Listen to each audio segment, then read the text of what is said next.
इस बार 140 करोड़ की जनता 140 सीटों के लिए भी इन्हें तरसा देगी। जो महंगाई बढ़ी है, बेरोजगारी बढ़ी है और किसान की आय के साथ जो धोखा दिया है उसका इनके पास कोई जवाब नहीं है। इसीलिए जो लोग जनता का गुस्सा समझ गए हैं वो न केवल खुद डगमगाए हैं, न केवल उनका आत्मविश्वास डगमगाया था, बल्कि उनकी जवान भी डगमगा गई।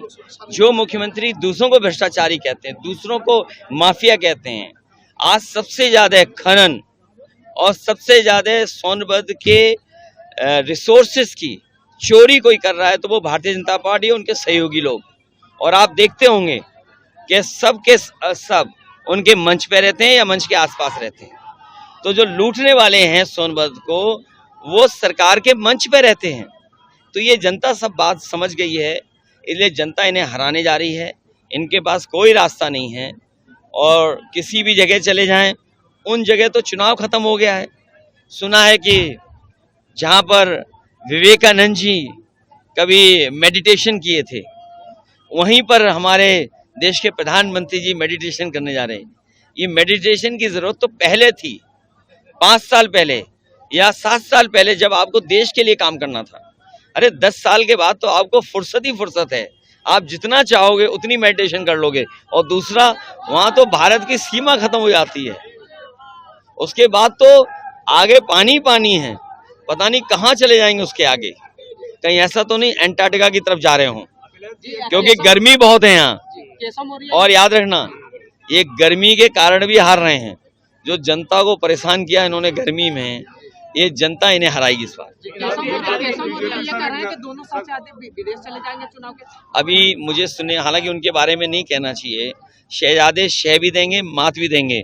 सुनने में आया है कि इस बार उनका टेंट खाली था और टेंट खाली में वो लोग बैठे थे जो टेंट हटाने वाले थे। वो चाहते थे जल्दी भाषण खत्म हो तो वो टेंट हटाने का मौका मिल जाए।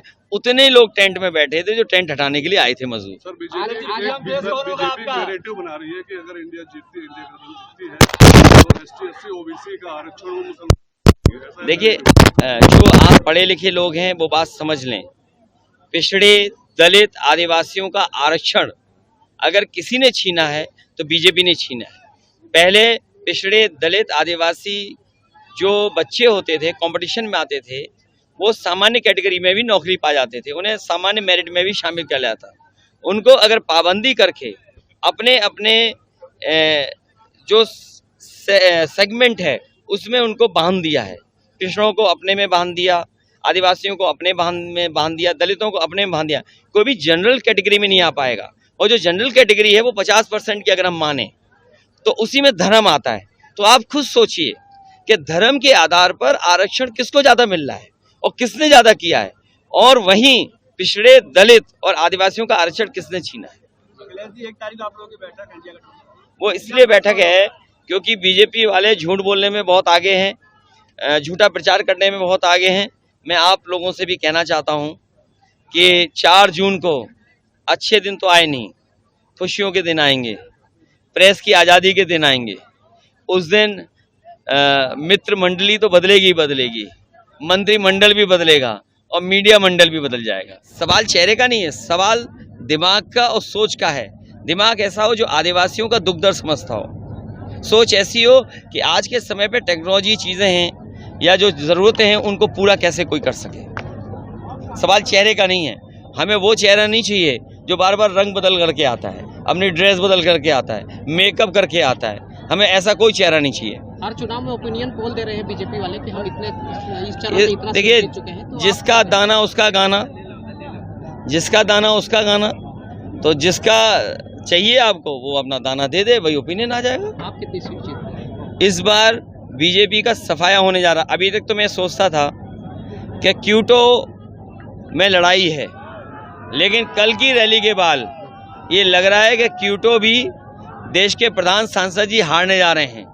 जो उन्होंने गांव गोद लिया था उसका कोई नाम नहीं ले रहा है, और जो माँ गंगा को साफ करने के लिए कहा था, सोचिए माँ गंगा से जिन्होंने झूठ बोला हो उसे कौन छोड़ेगा। इसलिए काशी के लोग उन लोगों को सजा देंगे जिन्होंने माँ गंगा के लिए झूठ बोला है।